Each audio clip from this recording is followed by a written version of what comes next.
Bonsoir. Dans 50 minutes, France-Brésil, sur Antenne 2, en direct. Le match que tout le monde attend depuis au moins 4 ans. D'un côté, le Brésil, 3 fois champion du monde. De l'autre, la France, équipe championne d'Europe, et qui pratique un football qui plaît au monde entier. Alors je me suis dit comment commencer ce spécial France-Brésil, journal du mondial.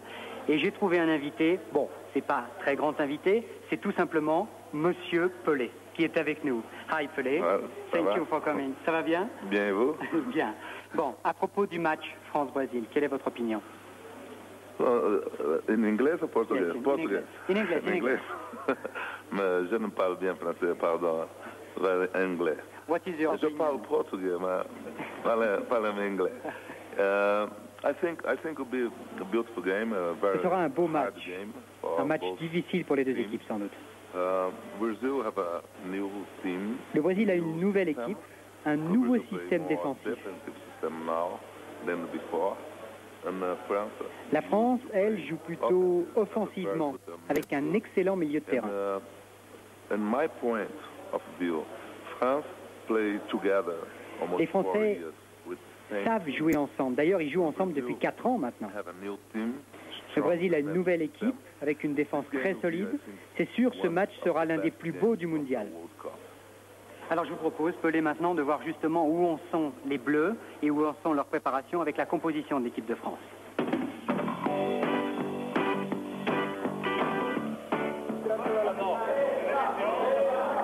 Voilà, il est midi, il est impossible d'entrer, vous voyez bien, ils nous ont fermé les portes, il y a un cadenas, on ne peut pas rentrer travailler, c'est impossible. Alors comme je ne peux pas faire mon travail, eh bien ce sont les journalistes brésiliens qui vont vous présenter l'équipe de France.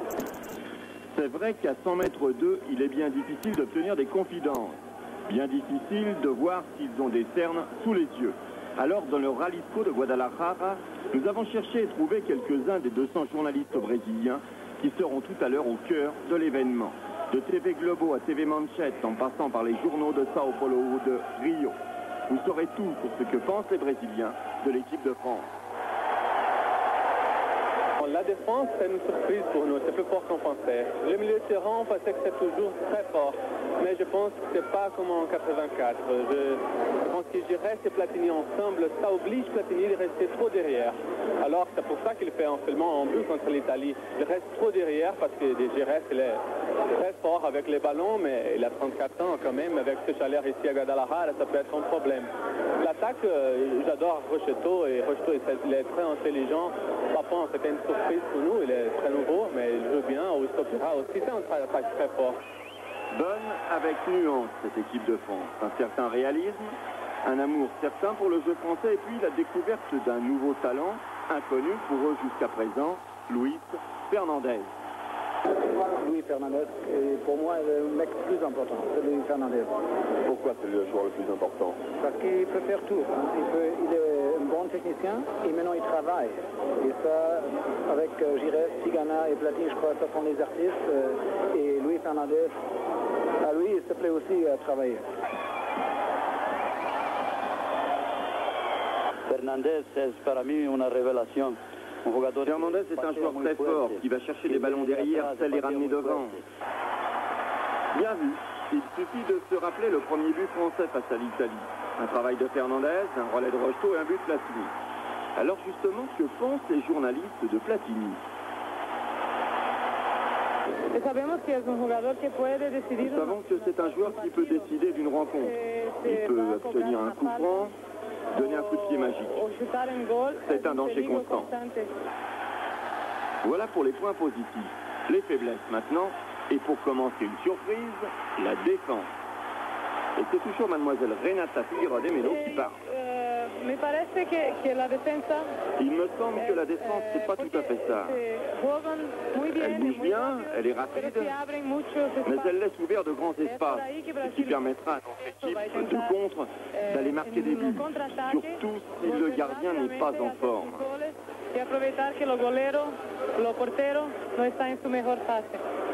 Joël Batz, pour les Brésiliens, c'est un peu le point d'interrogation, peut-être la clé du match. Quel est le point faible de cette équipe de France? Joël Batz.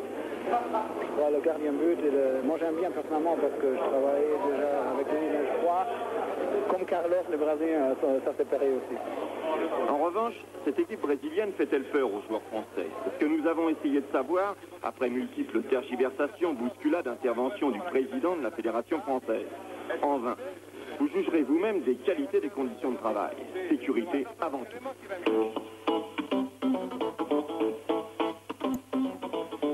Michel Platini, France-Brésil, c'est un peu une finale avant la lettre. Je crois que j'ai déjà entendu la semaine dernière quand on a joué contre l'Italie, c'était déjà aussi une finale avant la lettre. Je crois que c'est un quart de finale qu'on va essayer de gagner, bien sûr, Olivier. Alors, l'équipe de France, sans surprise, sauf l'absence de Ayache, remplacé par Tussaud. Oui, l'équipe de France que l'on voit derrière, là, bon, bien sûr, William Ayache était suspendu. Henri Michel n'a rien voulu changer, puisque, en plus, les Brésiliens, comme on le verra, jouent sans ailier gauche. Ils jouent avec Gareca, ailier droit, et un avant-centre.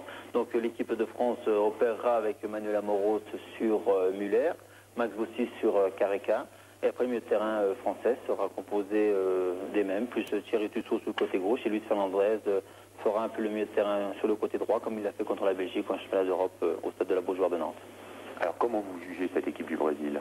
L'équipe du Brésil que l'on voit apparaître maintenant sur notre petit écran est une équipe sans, je crois, n'est pas l'équipe de 70 ou l'équipe de 82. De l'équipe de 82, il reste que 2 joueurs. Il reste Socrates et Junior, c'est-à-dire les deux milieux de terrain.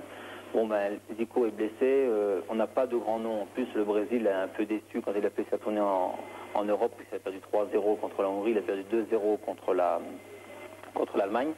C'est une équipe solide qui ressemble à celle de 1978 en Espagne. Ils n'ont pas pris un seul but, ils ont gagné leurs 4 matchs. C'est une équipe costaud, avec de bonnes individualités, mais pas la grande équipe super comme on a connu. Peut-être qu'ils vont nous réserver une surprise aujourd'hui contre nous, mais je ne le souhaite pas. C'est une équipe dont le jeu a évolué.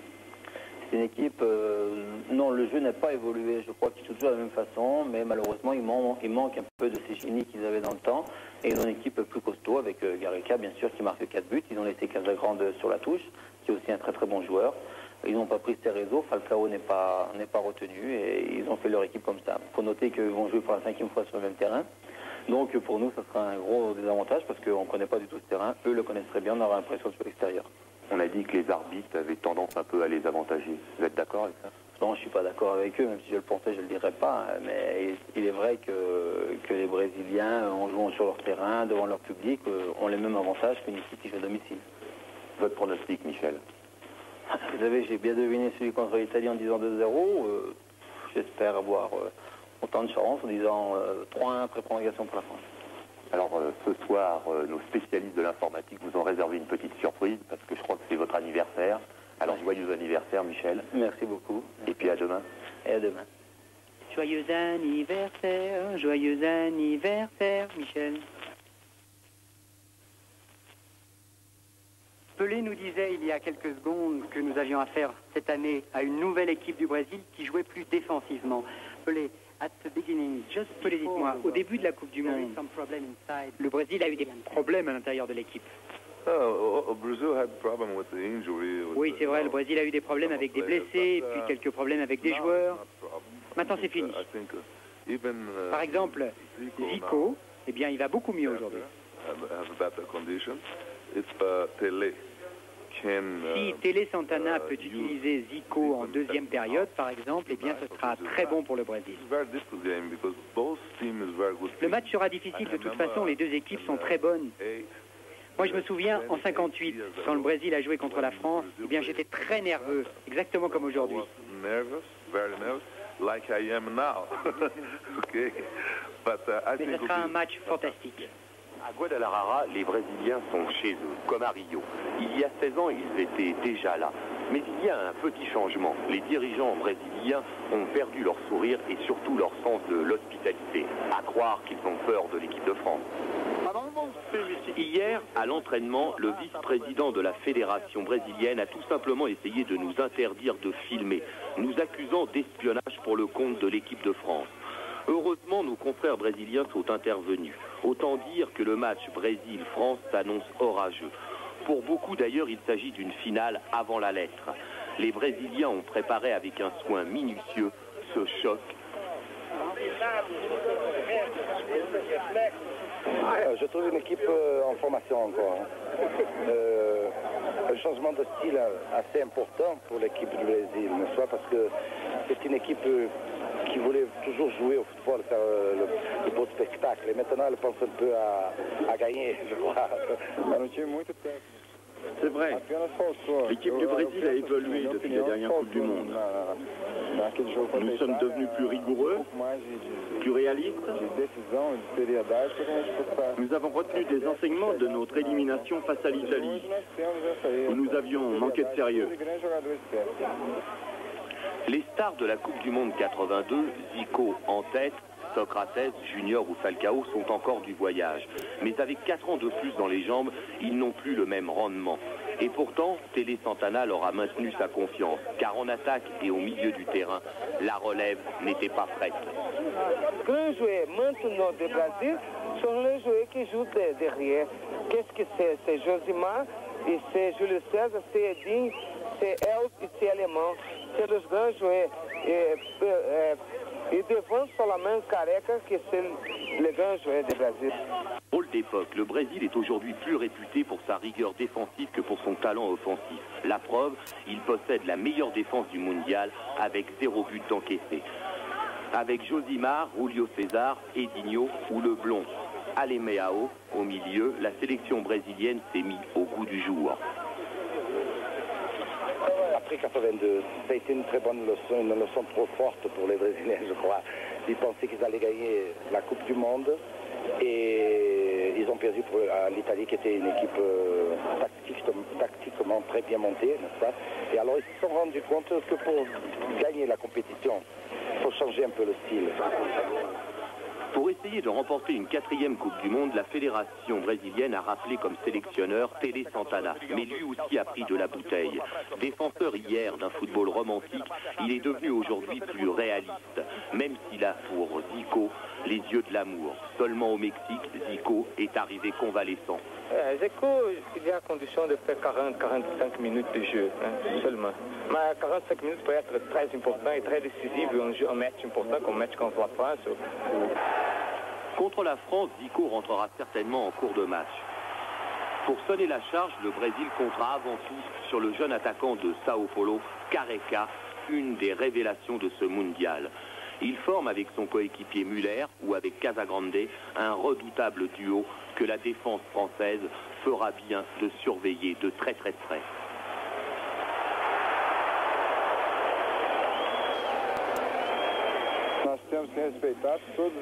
Nous n'avons pas peur de l'équipe de France, même si elle possède de très bons joueurs, surtout au milieu de terrain. Fernandez, Tigana, Platini, Rocheteau. Nous respectons notre adversaire, mais nous sommes bien décidés à gagner et à nous qualifier. Qui va gagner? Le meilleur, qui gagne le meilleur. Pour moi, c'est le Brésil pratiquement qui gagne le meilleur. Au coup d'envoi, le Brésil bénéficiera d'un avantage avec la présence de milliers de supporters bien décidés à faire peur aux joueurs français.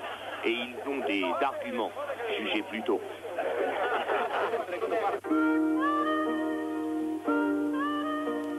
C'est l'image d'une demi-finale en 58 en Suède entre la France et le Brésil. C'est assez, pour moi c'est assez étonnant parce que c'est la première fois où je voyais un match à la télévision. Je ne sais même pas si c'était du direct ou du différé. En plus j'étais pas très grand, je devais avoir 8 ou 9 ans et je jouais au football et mes idoles à l'époque étaient évidemment Fontaine et Copa. Et je me souviens très bien que c'était inespéré, enfin je crois que c'était inespéré que les Français se trouvent si haut placés dans la hiérarchie. Et ce match était fantastique. En plus, il y avait beaucoup de buts. Je crois que Fontaine avait marqué 2. Il y avait eu une égalisation fantastique, je crois, de Fontaine sur une passe de Copa. Enfin, tout ça, c'est un peu mélangé pour moi parce que c'est très très vieux. Mais c'est lié à la découverte de la télévision, au football que j'aimais beaucoup à l'époque et que j'ai toujours continué à beaucoup aimer. Et puis c'était du noir et blanc, il n'y avait pas de remplaçant à l'époque, enfin c'est complètement changé, je veux dire, il y avait ces Jonquet qui avait été blessé, donc il devait finir le match à 10, enfin c'était vraiment des héros, je veux dire, pour moi ça avait été complètement mes héros de l'époque. Et oui, Eric Loiseau, il y aura d'autres héros ce soir sur le stade de Jalisco à Guadalajara, en direct sur Antenne 2, Brésil-France à 20h, et puis à minuit, en direct aussi sur Antenne 2, Mexique-Allemagne à Monterrey. Et oui, ce soir, exceptionnellement, le journal du mondial va se terminer en musique. Pourquoi? Eh bien, tout simplement parce que nous sommes le 21 juin et que c'est la fête de la musique.